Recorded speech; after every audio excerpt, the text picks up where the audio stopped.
बीजलपुर स्थित जगज्योति दरबार में चल रही 41 दिवसीय पंचधूड़ी अग्नि तपस्या के 39वें दिन आज दरबार में श्रद्धा और आस्था का विशेष संगम देखने को मिला, जब शिवसेना हिंदुस्तान के राष्ट्रीय अध्यक्ष पवन गुप्ता विशेष रूप से दरबार पहुंचे और महंत राजेंद्र पुरी जी महाराज से आशीर्वाद प्राप्त किया। उनके साथ हरियाणा प्रदेश अध्यक्ष जगीर मोर, समाज सेवी सुनहरा गुज्जर, रोशन शर्मा सहित अन्य श्रद्धालु भी दरबार में उपस्थित रहे। सभी ने पंचधूनी के समक्ष नतमस्तक होकर पूजा अर्चना की और दरबार की दिव्यता का अनुभव किया। इस अवसर पर पवन गुप्ता ने कहा कि गाय भारतीय संस्कृति की आत्मा है और उसे राष्ट्रीय गौ माता का दर्जा दिया जाना चाहिए। उन्होंने स्पष्ट किया कि वे इस पवित्र उद्देश्य के लिए निरंतर संघर्ष करते रहेंगे और जन जन को इसके लिए जागरूक करेंगे। उन्होंने यह भी कहा कि वे जगज्योति दरबार के साथ मिलकर सनातन धर्म, संस्कृति और परंपराओं की रक्षा व प्रचार प्रसार के लिए सक्रिय भूमिका निभाएंगे।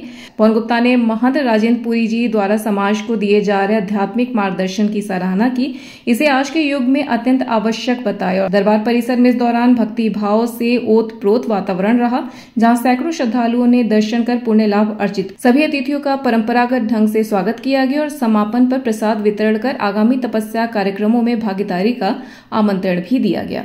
शाहबाद से धर्मवीर सिंह की रिपोर्ट। आज मैं जगज्योति दरबार के महंत राजेंद्र पुरी जी के विशेष निमंत्रण पर यहाँ पर आया हूँ और मेरे पार्टी के हरियाणा इकाई के प्रदेश अध्यक्ष श्री जगीर मोर जी और पार्टी के तमाम वरिष्ठ नेता जो हरियाणा से संबंधित हैं वो साथ आए हैं। आज महाराज जी की साधना लगातार चल रही है अग्निधारा की, और ये साधना बड़ी कठिन है। मानवता की सेवा के लिए महाराज जी ये कष्टमयी साधना कर रहे हैं और इस साधना से भगवान की जो आशीर्वाद, तपस्या की शक्ति अर्जित हो रही है वो मानवता के भले के लिए, इंसानियत के भले के लिए, उनके दुखों को दूर करने के लिए वो इसका सदुपयोग कर रहे हैं।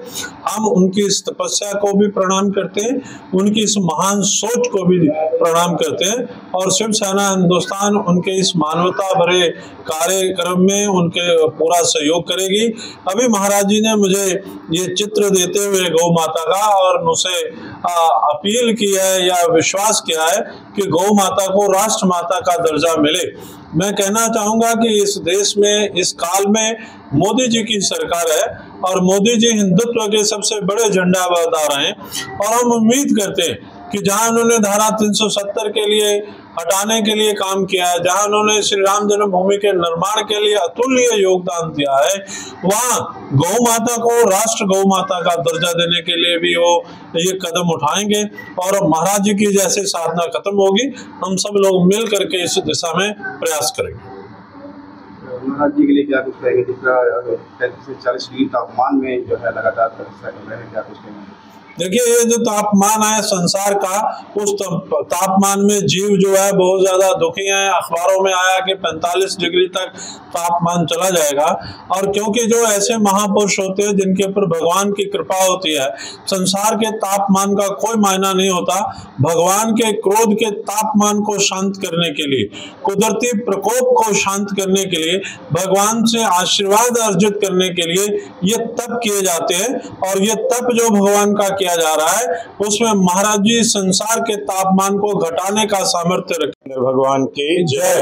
सबसे पहले तो मैं शिवसेना हिंदुस्तान के राष्ट्रीय अध्यक्ष पवन गुप्ता जी का दिल की गहराइयों से जगज्योति दरबार में पहुंचने पर स्वागत करता हूं। और देखिए, ये सनातन के शेर हैं, ठीक है, और इनके साथ मिलकर काम करने में, सनातन धर्म पर काम करने में इनके साथ मिलकर आनंद ही आनंद आएगा।